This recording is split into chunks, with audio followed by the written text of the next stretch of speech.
ओम श्री गुरुभ्यो नमः। ओम श्री गुरुभ्यो नमः। ओम श्री कृष्णाय परमात्मने नमः। ओम श्री कृष्णाय परमात्मने नमः। श्रीमद्भगवद्गीता श्रीमद्भगवद्गीता अथ तृतीयोऽध्यायः। अथ तृतीयोऽध्यायः। कर्मयोगः। कर्मयोगः। So today we are practicing chapter 3rd Bhagavad Gita, the 10th verse. Okay, 10th verse. So now repeat after me 3 times. सह यज्ञाः सह यज्ञाः सह यज्ञाः सह यज्ञाः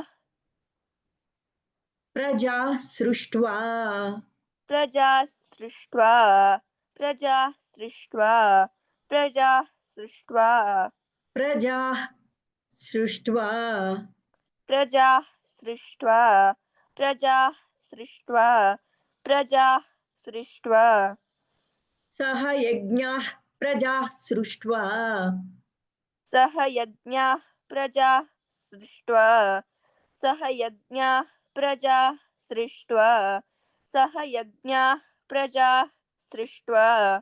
Yeah. See others also please practice while is this time only. Okay.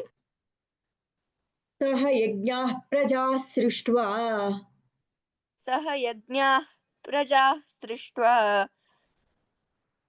पुरोवाच प्रजापतिः पुरोवाच प्रजापतिः पुरोवाच प्रजापतिः पुरोवाच प्रजापतिः सह यज्ञाः प्रजाः सृष्ट्वा पुरोवाच प्रजापतिः सह यज्ञाः प्रजाः सृष्ट्वा पुरावाच प्रजापतिः पुरोवाच प्रजापतिः पुरोवाच प्रजापतिः सह यज्ञाः प्रजाः सृष्ट्वा पुरोवाच प्रजापतिः सह यज्ञाः प्रजाः सृष्ट्वा पुरोवाच प्रजापतिः सह यज्ञाः प्रजाः सृष्ट्वा पुरोवाच प्रजापतिः.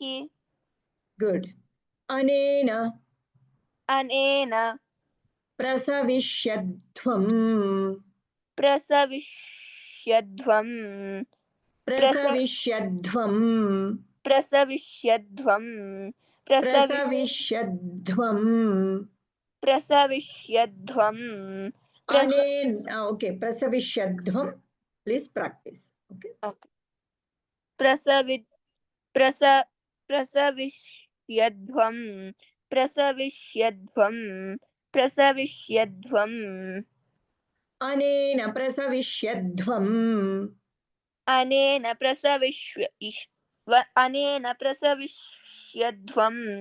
अनेन प्रसविष्यध्वम् अनेन प्रसविष्यध्वम्. So when prasavish prasavish, when we say it becomes easy, and then yadhvam. When we say like that, it becomes very easy. Prasavish yadhvam. Okay. Anena prasavish yadhvam. अनेन प्रसविष्यध्वम् अनेन प्रसविष्यध्वम् अनेन प्रसविष्यध्वम्. एषवोस्त्विष्ठ एषवोस्त्विष्ठ एषवोस्त्विष्ठ एषवोस्त्विष्ठ एषवोस्त्विष्ट कामधुक् कामधुक् एषवोस्त्विष्ठ कामधुक् एषवोस्त्विष्ट the is light. Okay. Kamadhuk.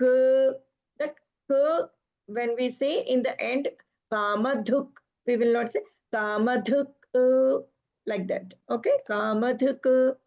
Okay.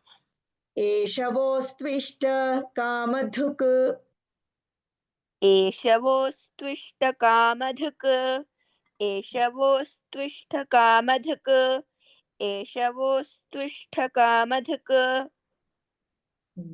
एषवोस्त्विष्टकामधुक्